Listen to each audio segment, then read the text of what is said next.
Hello और नमस्कार।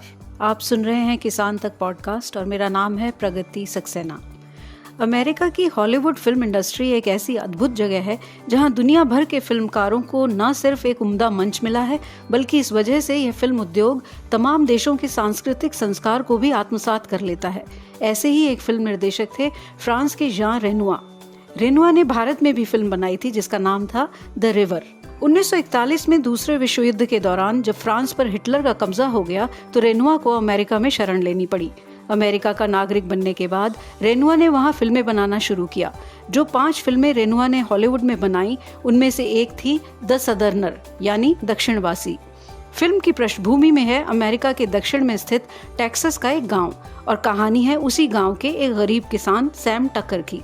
George sessions peri के उपन्यास hold autumn in your hand पर आधारित द सदर्नर की कहानी अमेरिका में आए मंदी के दौर की याद दिला जाती है।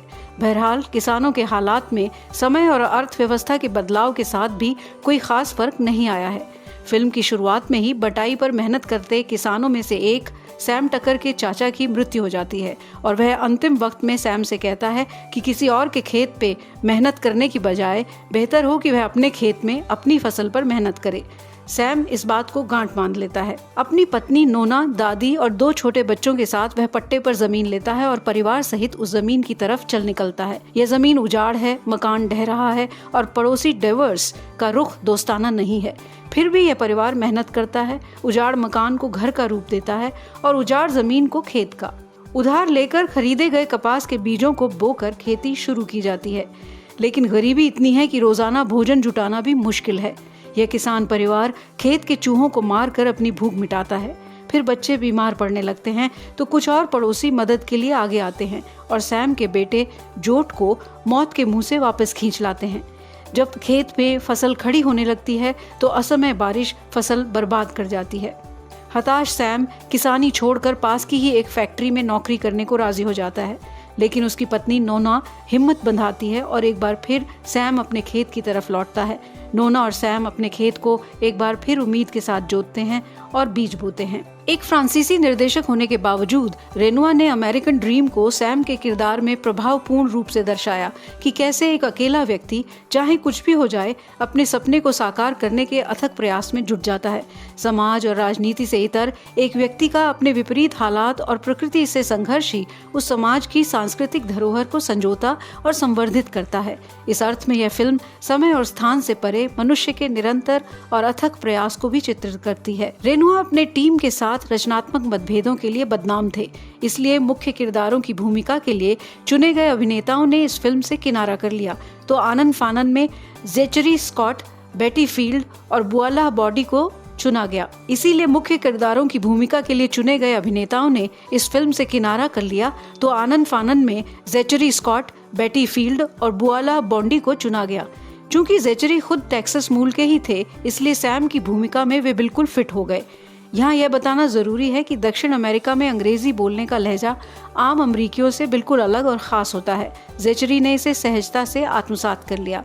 फिल्म प्रोड्यूसर को लगा था कि यह फिल्म बॉक्स ऑफिस पर कुछ खास कारोबार नहीं कर पाएगी, इसलिए प्रोड्यूसर की तरफ से भी दखलंदाजी कम ही रही। कैलिफोर्निया के कुछ फार्म्स पर फिल्म की शूटिंग की गई और कुल बजट रहा $7.5 लाख। 30 अप्रैल 1945 को रिलीज हुई इस फिल्म को समीक्षकों की सराहना तो मिली, लेकिन टेक्सास में लोगों को किसानों की दुर्दशा और गरीबी दर्शाती यह फिल्म पसंद नहीं आई। टेक्सास के लोगों का मानना था कि उनके इलाके के किसानों की हालत इतनी भी खराब नहीं है। विरोध झेलने पर इस फिल्म को टेक्सास में बैन कर दिया गया। लेकिन कहानी में निहित उम्मीद और किसान के अथक प्रयासों को दिखाने वाली इस फिल्म को अन्य जगहों पर पसंद किया जा रहा था, तो इसका सकारात्मक प्रमोशन किया गया और इसलिए बाद में यह बैन हटा दिया गया। नतीजतन द सदर्नर न सिर्फ बॉक्स ऑफिस पर हिट साबित हुई, बल्कि इसे अनेक श्रेणियों में प्रतिष्ठित ऑस्कर पुरस्कारों के लिए नामित भी किया गया। हालांकि यह कोई ऑस्कर पुरस्कार नहीं जीत पाई, लेकिन रेनुआ को बेहतरीन निर्देशन के लिए अन्य कई पुरस्कार मिले। अपनी आत्मकथा में रेनुआ ने द सदर्नर को अपनी ऐसी फिल्म माना जिससे वे रचनात्मक तौर पर सबसे ज्यादा संतुष्ट थे। एक किसान के जरिए रेनुआ बहुत कुशलता से उसके परिवेश, आसपास के लोग और संस्कृति को भी दर्शाते हैं। यहाँ कोई नायक या विलन नहीं है, सभी किसान हैं, प्रकृति के साथ बंधे हुए, उससे संघर्ष करते हुए, आपस में झगड़ते हैं, सस्ते मनोरंजन का मजा लेते हैं, लेकिन इस सब के बीच एक अच्छी फसल की उम्मीद कभी नहीं छोड़ते। यही अमेरिकन ड्रीम का सार तत्व भी है कि चाहे जो हो, मनुष्य को अपने निश्चय को हासिल करने की उम्मीद और कोशिश कभी नहीं छोड़नी चाहिए। इसीलिए यह फिल्म विशुद्ध अमेरिकी फिल्म होते हुए भी समय और स्थान से परे एक वैश्विक अपील रखती है और हॉलीवुड में किसानों को लेकर बनी कुछ अविस्मरणीय फिल्मों में से एक है।